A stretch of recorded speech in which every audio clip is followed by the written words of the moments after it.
Kagame a s'annoncer na yo. Na s'adresser na yo. En tant que Congolais. Oh, ça wana papa, il faut cesser na yango. Congo eza wana, te sala yango na wana kuna entre bino et bino ba peuple Tutsi na peuple Hutu. Wana makam na bino. Mais RDC eza moka na biso, on a droite. Peu importe ma politicien au basala, mais il y aura un jour un vrai politicien, un vrai Congolais à reteler la makamoyo, à remettre fin à l'hémorragie oyo. Bande konanga ba Kongomani, ça fait toujours mal au cœur comme on a la partie est na biso eza est Goma, tout le monde a air nyonso ba ko kufa kama kile ko tanga isala biso bien te. Et ça passe au Congolais, toi ça n'a pas Congolais, toi ça n'a pas non, il faut partir wana et ça toujours pacifier. Mais quand est-ce que ça pacifier? Mokonza mboka na mpanzi na yepe azoki likanisi malamu ya ko créer to décréter o babengaka état de siège. Mais il y a cela une année yango yo, tozomona vraiment rien avance, kimi yango pe eza pété. Nanda mo pe opposition babaki non chef de l'État il faut lever mesures wana. Il y a état de siège parce que pour n'abango ba moni que non et aboutir na eloko ata moko te. Yebe mokonza mboka répliquer que babaki non, ba pesa idée malamu eza en dehors ya ko lever état de siège. Ceux qui ezali à ko exécuter yango. Mais aussi longtemps que ezate état de siège ko continuer ka ba pesa kinda kisake non na mboka o ya Algérie na Afrique du Nord. Ba ça 16 ans na état de siège jusqu'à ce que ba pacifier Algérie mobimba. Ine la kinda kisa o ya zwaki. Mais de gauche à droite bande rona ngai biso pesa biso passe to mon opposition na pouvoir ba ko bundaka. Pona ba intérêt na bango égoïste, mais rien ne marche. Est toujours maquillé kotangaka. Donc se poser la question, qu'est-ce qu'il faut faire pour na kimia et kota pour di bon. Mais selon biso to benga ngo guerre. Et vous avez la guerre ceux qui mo konza mboka soit gouvernement, na nzela porte-parole na soit yemo chef de l'État a prononcé que guerre est na mboka. Mais aussi le temps qui a prononcé que to benga yango guerre te. Mais d'après toute la guerre, pourtant mon massacre est salement, bazo bo mabatu bana mikolo pe âge tout confondu. Torobé en guerre. Et pour ça, la biso passi. Pour guerre en bana les lotés et bana des années, ça date de longtemps, tu es dit nanabino. Tout n'a et ça registre ces aranines. Tu comprends que guerre en zanini et ça guerre en ça politique. Et ça toujours l'intérêt à bas occidentaux nanabino to yebi, y compris na ba généraux en boka nabiso, y compris voire même na ba parlementaire nabiso awa. Au moment la parlementaire, et molima o ezwaka. C'est impossible pas atonga 5 immeubles à la fois. Mais tout le monde a pas atonga à la ville de Kinshasa à au moins 5 immeubles à la fois. Et à Robanda moi c'est trop et si on se posera la question. Quand on a monda moi salaire azoka oyo, ndeko permettre à ça là-bas oyo sala oyo kotonga banda comme modèle oyo. Le président Boss aussi a interpellé qui ba collègue na quatre hémicycle assemblée. A pointé bango doit dire chers collègues Aganga ki makasi kolobake, quitter dans les groupes armés, c'est pas bien. Quitter. Mais na ebite soki mokonza mboka esera zala ki ayoka kitora kite. Pour le président Boss Bakinike, s'il faut balonga ba immunité la bino. Il faut ba sala yango. Pour comment bino boza ba représenter ya peuple. Mais boko se réjouir na passe ya peuple. Ndeko na ngai ata bino moko, ata ke bozanga mitema yango. Donc, si vous avez des maquillés, vous avez Congolais. Donc, c'est là que vous avez koufi, vous avez bomi, vous avez violé. Pour que lobby se réjouir, dans mon moïse maquilla. Un jour, vous avez des femmes et des fois Christ. Na obo salaka. Pour peuple, appelle Sibino Makoki. Appelle Sibino Ningis. Appelle Sibino Benga Mingongo. Ok, na mystique assemblée. Ok, nous représenter, il n'y a pas sinae. N'a pas difficulté, n'a pas besoin nae. Mais yo komi kuna. Au boss alignon sowana. Au métier yo moko liboso. Pourquoi nous coopérer, ko solola, ko négocier. Na ba ngune peuple. Pourquoi matina niveau ko s'infiltrer dans l'armée. To binga la bino à chaque fois que FARDC a sala ba réplique na e ba attaque na e akutaka toujours ba équipement na biso. Ba tenir na biso, ba bout na biso, minduki na biso. C'est pour ça la question wana. Et ça, la marane nini. C'est vrai, il y a les frustrations. Tu aurais pu mon konzambo a déclaré que non, infiltration, ça ma casse na niveau armé. Et ça ma bête, c'est bien beau de crier. Mais il faut toujours qu'on sanctionner, bah, hôtel Rwanda. Pour crier ça ma bête, c'est bien qu'on dénonce la malam. Mais il faut aussi la sanction. Mikole Mileki, Nanabino, Ebiningo et Likaki. Oui, c'est pas ça qui dernièrement, Zaki. M23, Oaza Moïnia, RDC, Moïnia, Biso Congolais, à complicité. Na ba voisin na biso ba Rwandais, ba ataka ki biso na mabele na biso ya Goma. Loko to sala ba protecteur na biso, ba garde na biso to benga bango ba veya guerre FARDC, ba la ki pe pongi pété. À la veille ba meka ki un peu ko répliquer, ba repousser ki ba ennemi na biso M23 y compris ba Rwandais, ba ndeko na biso. Ba récupérer ba territoire neti ba Rutshuru, et qui déjà récupéré na maboko ya FARDC. Et ba on comprendre que et ça qui peut sur l'équipement sur les Congolais, aux qui FARDC et comment il faut utiliser par M23. D'une manière qu'il faut dire que non, armée congolaise, c'est ça qui infiltré. Et pas il nabiso. Bah comment il faut utiliser, bah aux ba tenir nabiso, faut utiliser ba bout nabiso, faut utiliser minute nabiso. D'une manière que confusion kota, bah y ba ndenge nini ya ko se différencier. Mais ça fait toujours mal au cœur. Solution est nini pour la biwana se continuer sous souté. Parce que bango ba osala na intérêt na bango mais makile go sopana. Pour ni toujours ça RDC ça a toujours attaqué même. Ba pays frontalier wana ils ont attaqué té. En aucun jour Togo Rwanda qui attaqué. Ouganda ça jamais attaqué. Burundi également. Mais quand la RDC comment on appelle Isusu ba ennemi yango to ba rebelle wana ba uta toujours na Rwanda, ba uta toujours na Uganda, ba uta toujours na Burundi, oyoka M23 Rwanda, AFDLR, Uganda, Codeco, Burundi. Mais pour la unité, bango ba la attaquer. S'il faut dire que non, et ça n'est que complicité na bango ba sangana pour na attaquer RDC, pour l'intérêt na bango, que ba yiba ka ba minéraux na RDC, oh nzamba pimela bango. Pour bango na territoire na bango na sol na bango ba zakana litanga et minéralité. Pour nous, on va construire Mboka na banque de l'avant. Il faut pas toujours na RDC. Mais pourquoi pas qu'on loue même à la négociation, qu'on loue par quel canal, par quel moyen, ouais, pour ça que bango peut pas bénéficier d'un dame ya bien la biso, bien sûr que c'est pas minéral la biso. Mais c'est pas d'une manière qu'il y a que nous ça là-bas. Qu'on kadara batu bani tout, qu'on viola batu. En tout cas, ça fait pas du bien. Tout ça dans mon konzamboka, il doit s'impliquer en tant que chef de l'État. Koti kaka à chaque fois que Batbakou Faka, Batbadjolaka, c'est pas bien, ça fait pas du bien. La fois passée, bien, le mois passé, qui gît la lignette, les caca, les États-Unis, devant conférence, investisseurs américains, comme mobilisera, conscientisera, qui la guerre, na est, la raté, à mon agango kaka, na télévision. Skolelo, je ne sais pas, Torolobani, n'ana bientôt, que Kimia est dans la est, il faut Kimia la pacifier. Guerre on est bandit les lotés. Peut-être que ça la bango pas c'était pour bébé qui bandit qu'on a bango ba ça va kuna te déranger bango te.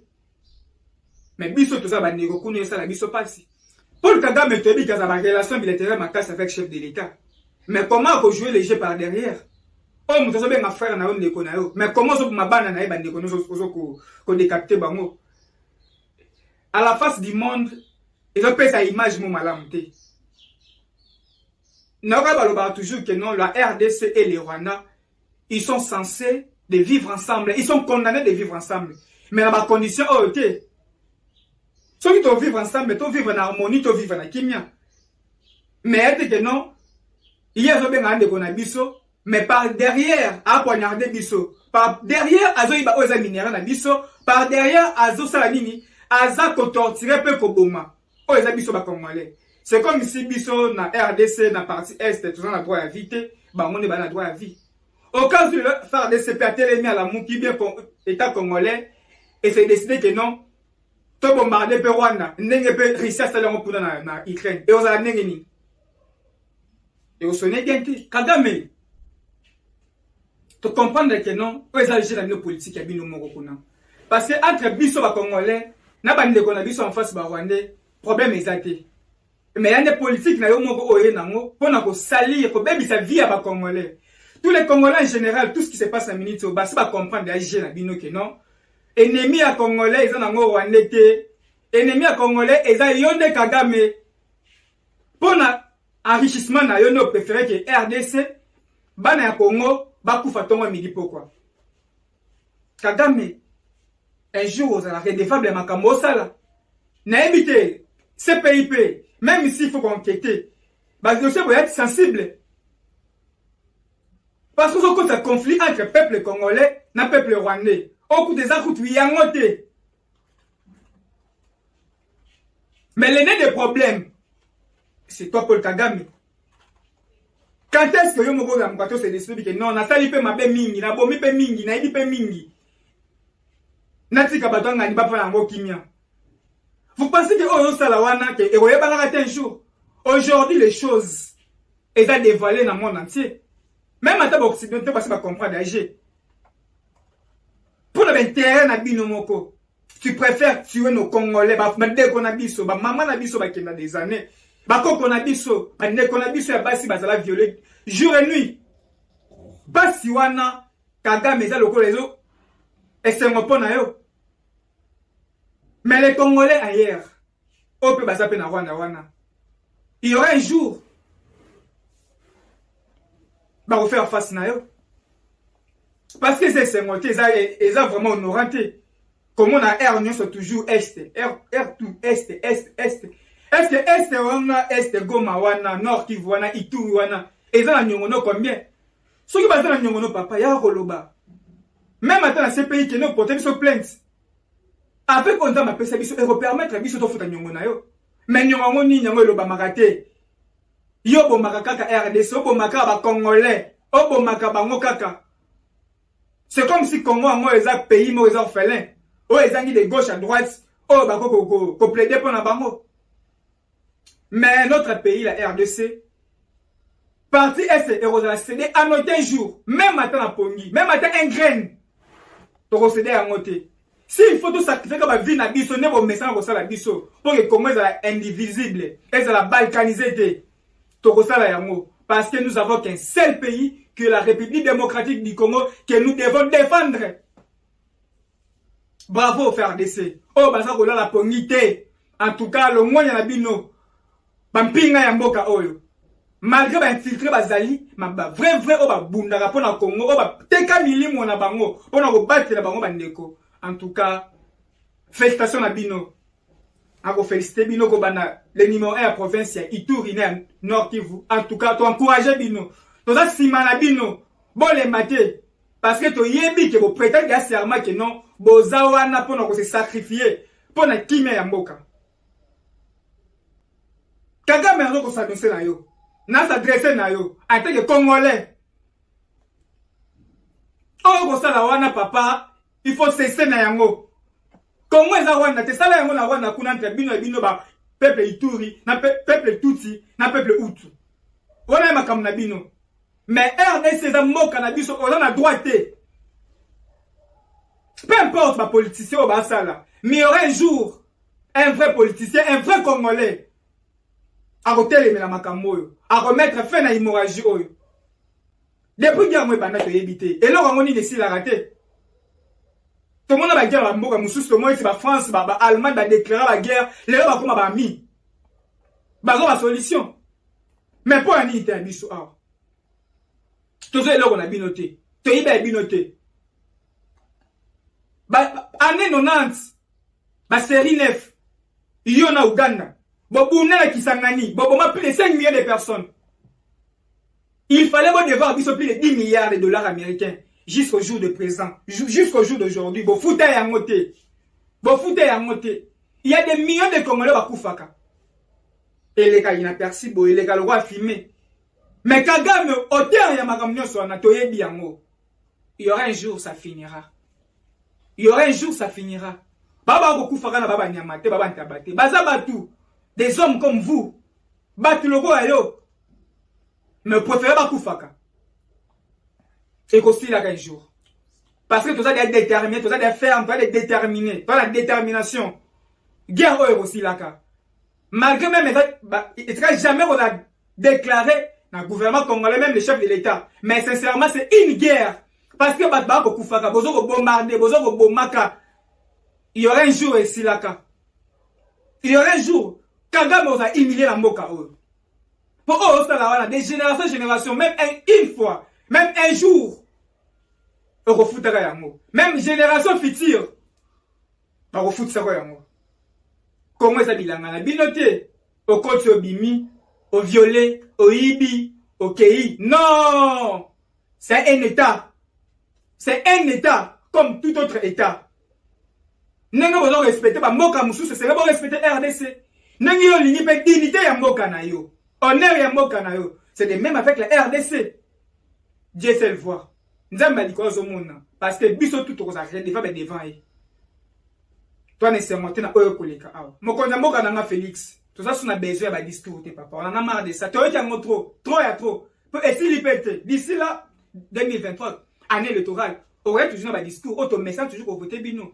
Congolais va déterminer ces années-là que non, Kimia, et dans la partie Est. Tout le monde a été dans l'hypothèse. Est-ce que tout le monde a vu le Corona? Tout le monde a monté. Bah, mais quand un peu dans le Congo, et bien, on va comme on a ça pour arrêter. Bah, mais quand on a cassé, et bien, on a bango, comme on a ça pour arrêter. Mais pourquoi na Goma, na Est, na Ituri, il y aura toujours des années, solution moi à rater. Mon Mboka. Yo pour mettre à biso que non, si s'agit au pèse bon moyen na yo. Au pèse sa vie na yo. Que Congo est pacifié pour dire bon. Mais le président, vous vivez jusqu'à présent, il n'y a rien. N'a évité le Belonini. Tout le monde a président, tout le monde a tout senti que non, vous avez cette volonté-là. Elle s'est manifestée. Mais la déclaration, président, Ozolia, Ozomela. Maintenant, est-ce qu'on a battu les balles? J'ai appris que malgré Rouchou a récupéré mes populations sur l'unation pour son maté. Pour avoir sous assurance, avoir sous sûreté, Abi le va récupérer, le va sous, le va récupérer, à vivre en Nengeni. Ce que moi quand on est qui mette, même à ta bottine l'ingéta qui est mobilisé, on va pas rien Nengeni.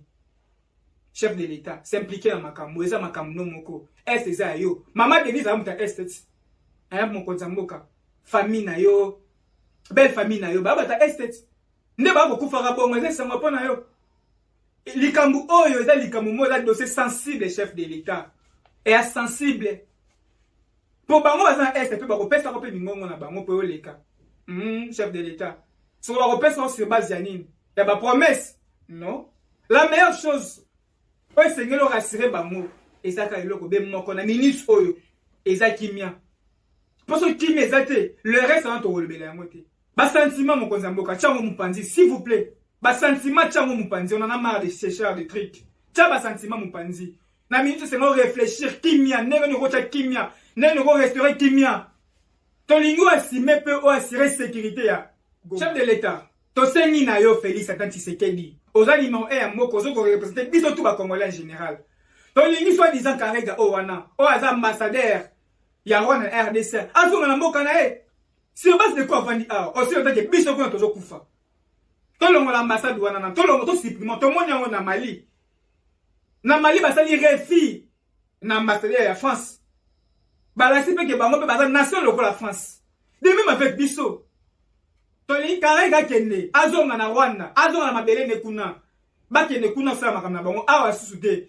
Parce que ambassade na ezo produire eloko moko te. Il suffit de mon aïe, de se révolter toujours dans Kanda.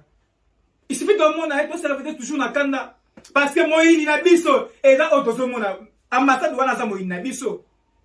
Aza mo inabiso. Ce qui est ambassadeur à Rosala, aïda pour na ba relation bilatérale, pour na ba affiliation za makas. Mais to sentir eloko mon côté. To sentir eloko à mon côté. Ennemi na biso bunza biso to se kisaye. Mais au contraire ça biso mabe, akobo manga biso. Tosengi na yo ke karege akende décision de la fin tosengi yango wana akende to mona yusus awa te soki ya rozonga awa d'une manière ke bango kuna babongisa batika buzoba na bango batika ba massacre na bango wana batika ba génocide na bango wana toza ba umu na bango te dossier mapping mokonza mboka yo to vaneli yango même ata ba camarades no ba faire partie na bango dévaler bango d'après tout na création de le début no sacré au bakini mon konzambo bosani to sengi na yo dossier na fo la muka Il faut rester dossier wana. D'une manière que balini na biso ba dévoiler la face du monde. Même si to yebi bango mais elle a dévoilé que face à monde baso lo belangote to lingi yo moko parce que na déclaration na yo, na mobilisation na yo, na détermination na yo et comme ça que dossier la cité. Rapport pe ya oni lo ba yango. Sulu to yebi yango to yebi nani mo ina Congo na ya lingi Congo te. Il est temps mo konza moka. Il faut se taper la main sur la table. Kolobele yango avec canagnos, avec décision surtout. C'est ce que nous voulons. Tolingi fait hémorragie oyo. Tolingi fait hémorragie oyo. Fait mélodie oyo. Tu as dit bel et bien que vous avez la volonté, ma casse, paix détermination pour l'évolution, pour le développement de Mokao. Donc encourager. Mais tolingi si ko volonté yango est toujours dans la liberté. Pratiquer yango, to sentir paix yango. C'est ça ce que nous voulons. Biso tout peuple comme moi, toi na simana, to ko soutenir yo. Na ba idée na yo. Mais to lingo pratiquer yango. O to lingi yango wana. To lingi vraiment o pratiquer yango. To lingi vraiment comme aloko la souci na yo la mukamiko noso na yango. To lingi comme aloko mode de vie na yo. To ko beta lisom surtout sans que beta est. Parce que est wana, ceux qui lelo est wana, bon négliger yango, qui est commis bazu yango. Mokonza mboka. Les restes de mboka n'est pas ok malem. To lingi te Congo na biso sa divisé. To lingi atali mabele moko te kende. Peuple congolais na sengi na bino. Na nzela émission na biso oya tato de la semaine biso tuto sangana. Ensemble to te malwa mutu moko. To défendre mboka na biso na sima ya mapinga na biso FARDC. To pesa bango courage, to mobiliser bango. Le roi a la volonté, va se mettre d'accord. Pour protéger biso, tout ça toujours si mana bango. Bao baza awa na mboka na ngai, surtout ba diaspora ba isisaka. De temps en temps, na sengi ba mobilisation na bino. Surtout le plan. Tout se sensibiliser, tout se mobiliser, tout ça derrière FARDC. Tout soutenir bango. Pour bango ne ba défenseur na biso, bango ne baza wana pour battre la biso. Tout défendre bango. Tout soutenir bango. FARDC vous avez posé un soutien à biso à 100%. En tout cas, tu sais na bino, bola la pongité, bon veille toujours dans ma territoire na biso, tout ça toujours na sima na bino, to pour soutenir bino. Na se mingi au partager na bino temps l'émission na bino. Awa, ngai wa bino PM na comme na suka émission na biso ya ngana bino to pona actualité de la semaine. Awa PM alobia, o ka fini mutu, o ka toni mutu. Alobi mabea, bino ne bokoyeba, mais ngai na bino, to kuta bino mikolo miza koya. Bye.